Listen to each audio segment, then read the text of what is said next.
Hey guys, today I'm going to show you how to slow down, speed up and reverse a clip in Premiere Pro. Let's get to it. So the first thing you want to do is drag your clip into your timeline, and then what you want to do is right click, go to speed/duration and then enter whatever value you want. For me, I want to change it to 50% to make it slow. I shot this in 60 FPS to get that nice smooth slow motion. So what I'm going to do is type in 50 and there we go. Slow, cool motion to fit in time with the music. But what if I want to speed it up? Maybe I want to double in speed. Well, the same thing. Speed/durations. Instead of 100, I'll just double it to 200, and it's twice as fast.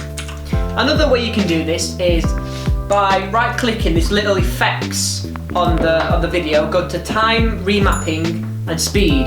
And then if you expand by double-clicking the channel, you can edit how fast it goes, like this.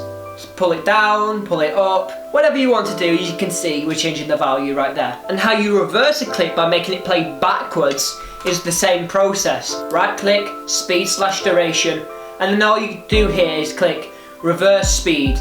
Tick the box, click OK. Instead of playing from start to end, it'll play from end to start because you reverse the clip. Anyway guys, that was just a quick little tutorial on how to speed up, how to slow down and to reverse a clip in Premiere Pro. Make sure to like, comment and subscribe and follow me on Instagram for some quick tips. Thanks for watching and I'll see you on the next video.